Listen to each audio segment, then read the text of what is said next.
नमस्कार, बड़ी खबर में हाजिर हैं। कोरोना से मुकाबला जारी है और आंकड़े कह रहे हैं कि हालात संभल रहे हैं। आज 11वां दिन है जब देश में संक्रमण दर 10% के नीचे है। आज ये 6.37% रही। देश में पिछले 24 घंटे में 1,32,000 केस सामने आए। लगातार 8वां दिन है जब मामले 2 लाख से कम आए हैं। लेकिन इस समय सबसे बड़ी जरूरत टीकाकरण की है, ताकि हम आगे आने वाले समय के लिए तैयार रहें। टीकाकरण अभियान चल रहा है, लेकिन इसकी रफ्तार धीमी है और हमारी सहयोगी सिक्योरिटी द्विवेदी ने कोविन से कल के आंकड़े दिए हैं जो इस ओर इशारा कर रहे हैं। तो शहरों में जो 3 जून को 2021 को टीकाकरण हुआ वो इस प्रकार से है। ये बड़े शहरों के नाम हैं।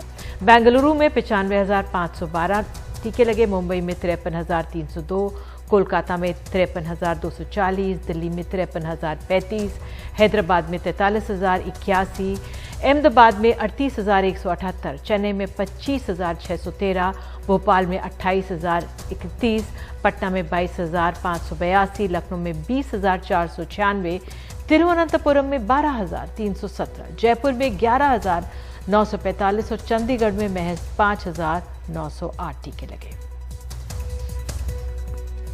तो धीमी गति के साथ उपलब्धता भी एक बड़ा सवाल खड़े कर रही है। मुंबई के सरकारी अस्पतालों के लिए टीके ना के बराबर हैं, लेकिन जो पैसे देकर निजी अस्पतालों में टीके जमकर लग रहे हैं। ऐसे में सवाल उठ रहा है कि सरकारी और निजी अस्पतालों में ये अंतर क्यों है।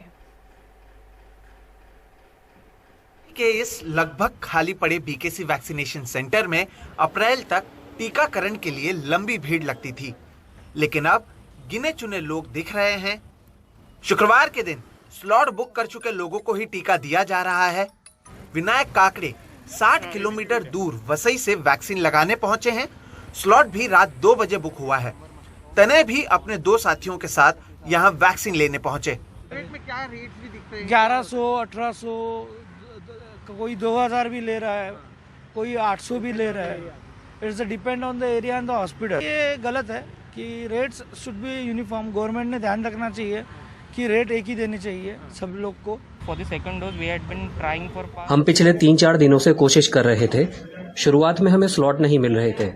निजी अस्पतालों ने कहा कि उनके यहाँ टीके के लिए हमें ऐप पर ही स्लॉट बुक करना होगा, लेकिन कल शाम को हमें स्लॉट मिल गया।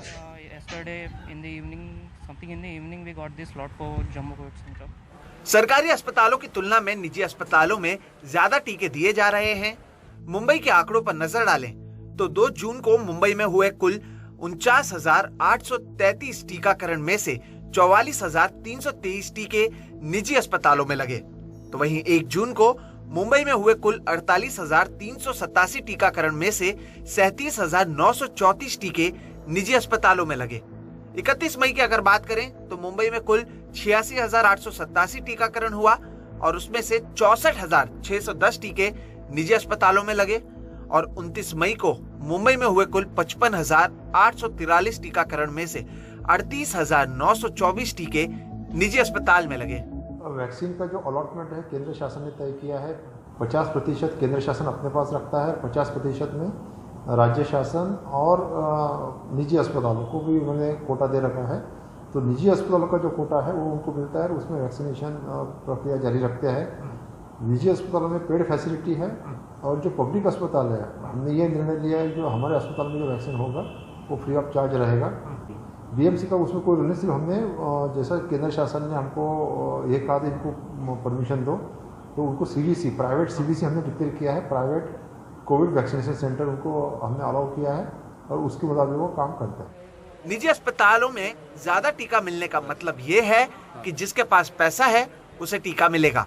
तो क्या निजी अस्पतालों को टीका मुहैया कराने में कोई मेहरबानी की जा रही है? मुंबई से कैमरा पर्सन राजेंद्र दयालकर के साथ सोहित मिश्रा, एनडीटीवी इंडिया। और अब खबर पंजाब से। राज्य के कोटे के तहत खरीदी गई कोवैक्सीन को निजी अस्पतालों को बेचने को लेकर पंजाब सरकार ने अब यू टर्न ले लिया है। राज्य सरकार ने प्रति डोज 420 रुपए के हिसाब से वैक्सीन खरीदी थी और इसे निजी अस्पतालों को 1,060 रुपए में बेचा, यानी प्रति डोज 660 रुपए का फायदा। निजी अस्पताल लोगों से प्रति डोज के 1,560 रुपए ले रहे हैं, यानी वो भी हर डोज पर 500 रुपए कमा रहे हैं। विपक्ष ने ये मामला उछाला और केंद्रीय स्वास्थ्य मंत्रालय ने एनडीटीवी की खबर का हवाला देकर राज्य सरकार से जवाब तलब कर दिया।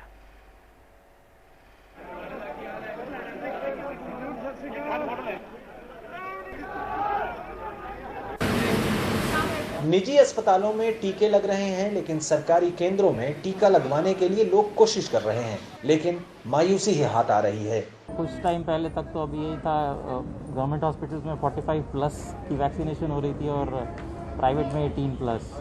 तो इसी इम्प्रेशन से 40s में हमने अपॉइंटमेंट जब भी खुली तो हमने उसमें ले ली।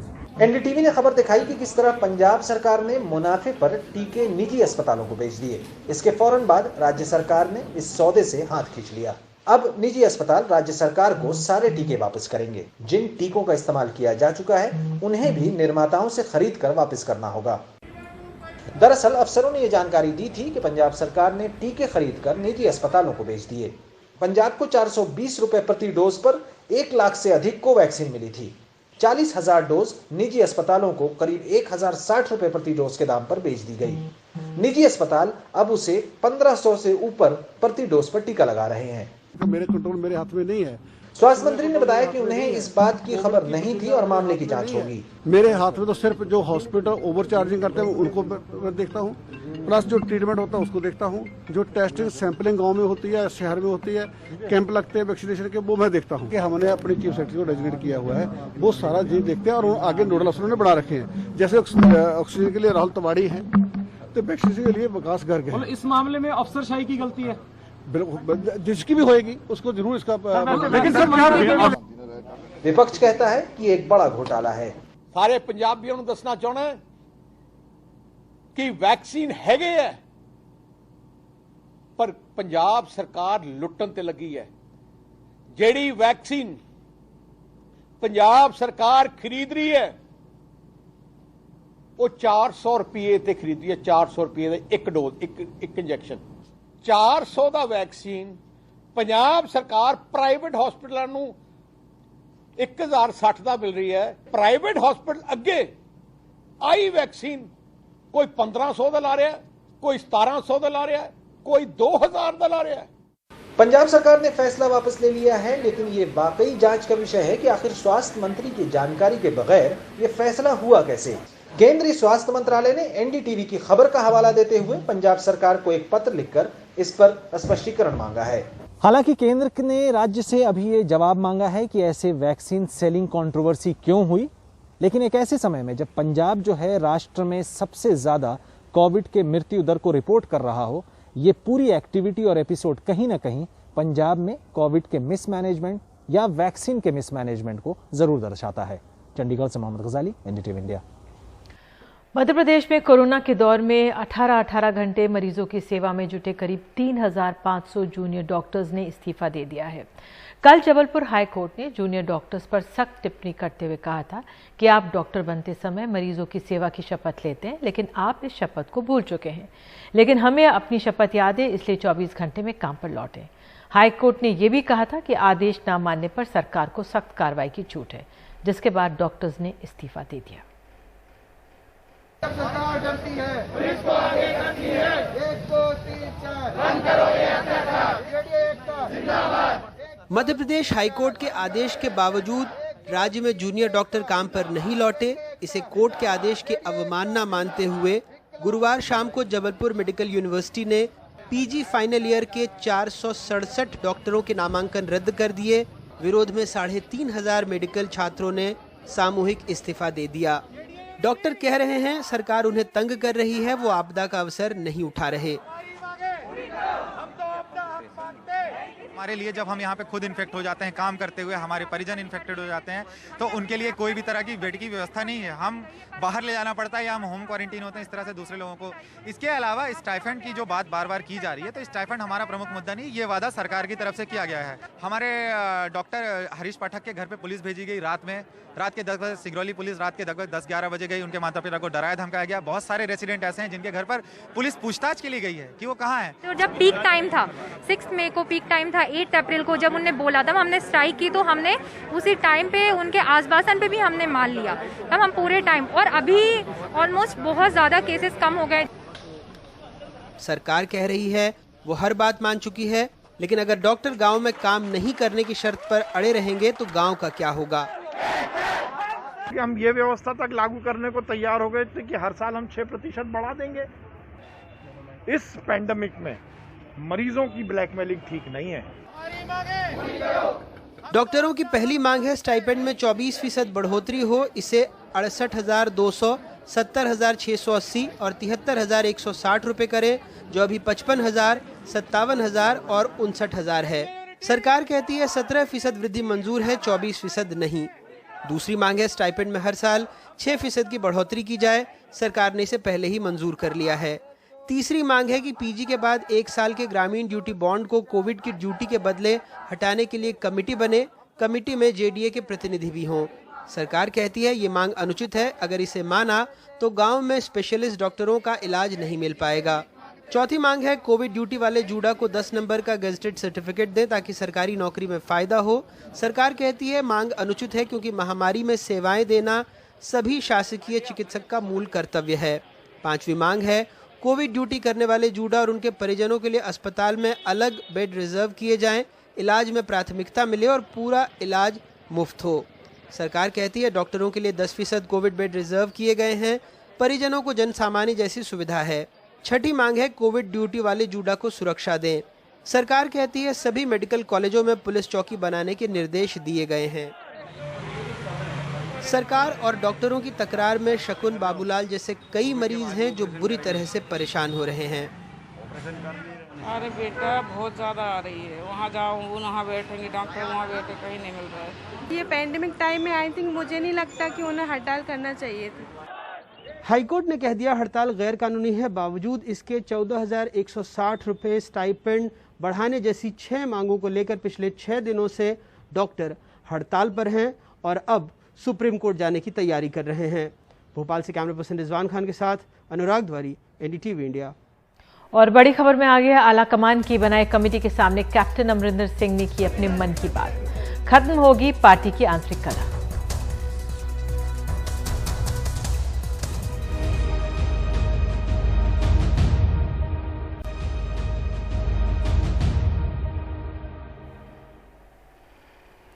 पंजाब के मुख्यमंत्री कैप्टन अमरिंदर सिंह आज दिल्ली में उस कमेटी के सामने हाजिर हुए जिसे पंजाब कांग्रेस के अंदरूनी झगड़े को निपटाने के लिए बनाया गया था। कैप्टन के विरोधी सिद्धू पहले ही कमेटी के सामने पेश हो चुके हैं। हालांकि बैठक के बाद कैप्टन ने इसे चुनावी रणनीति से जुड़ी बैठक बताया।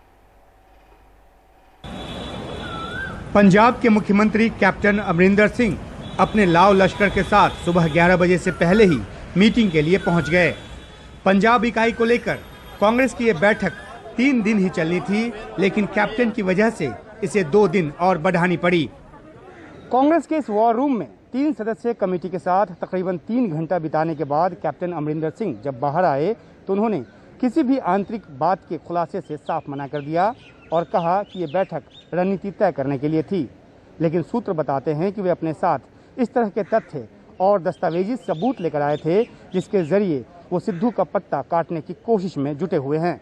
ये हमारी इनर पार्टी डिस्कशंस है and I don't propose to share it with you. Number 1 जो है ये इसलिए की गई बिकॉज हमारी 6 महीने के अंदर इलेक्शनें आ रही हैं एंड दिस इज इंट्रोस्पेक्शन जो हम अपनी पार्टी में करते हैं और वो ही किया है हमने अपने सूबे रानी। लेकिन कैप्टन और सिद्धू के झगड़े में सवाल कई हैं। चुनाव से 6 महीने पहले क्या सिद्धू को उप मुख्यमंत्री बनाया जा सकता है? क्या कैप्टन उन्हें पंजाब प्रदेश अध्यक्ष के तौर पर कबूल करने को तैयार होंगे? क्या कैप्टन को मंजूर होगा कि टिकट बंटवारे में उनके अलावा किसी और की चले? आज मुलाकात का आखिरी दिन है सर। और रिपोर्ट कब तक आप लोग सौंपेंगे सर? जल्दी। सर कल राहुल गांधी ने भी आप लोगों से बात की है, आप लोगों ने राहुल गांधी से भी बात की? आप सब कयास लगाने के लिए स्वतंत्र हैं। किसान आंदोलन की वजह से पंजाब में बीजेपी की हालत पतली है। अकाली दल भी रेस में नहीं है। ऐसे में कांग्रेस के लिए मैदान खुला है। कद्दावर कैप्टन इसलिए भी कमान ढीली करने को तैयार नहीं, जबकि सिद्धू के पीछे दिल्ली का हाथ बताया जाता है। मगर सवाल है क्या दिल्ली का आला कमान अभी कैप्टन को नाराज कर पाने की हैसियत में है? नई दिल्ली में उमाशंकर सिंह, एनडीटीवी इंडिया। उत्तर प्रदेश में संगठन या सरकार में नेतृत्व परिवर्तन नहीं होगा। सूत्रों से मिली जानकारी के मुताबिक मुख्यमंत्री योगी आदित्यनाथ और प्रदेश अध्यक्ष स्वतंत्र देव सिंह के नेतृत्व में ही बीजेपी चुनाव लड़ेगी। संघ और बीजेपी नेताओं के लगातार दौरों और बैठकों के बाद ये फैसला लिया गया। इसी महीने योगी मंत्रिमंडल का विस्तार हो सकता है। कुछ मौजूदा मंत्रियों को हटाया भी जा सकता है और कुछ के विभाग बदले भी जा सकते हैं। प्रधानमंत्री मोदी के करीबी पूर्व नौकरशाह अरविंद कुमार शर्मा को भी अहम जिम्मेदारी दिए जाने की चर्चा है।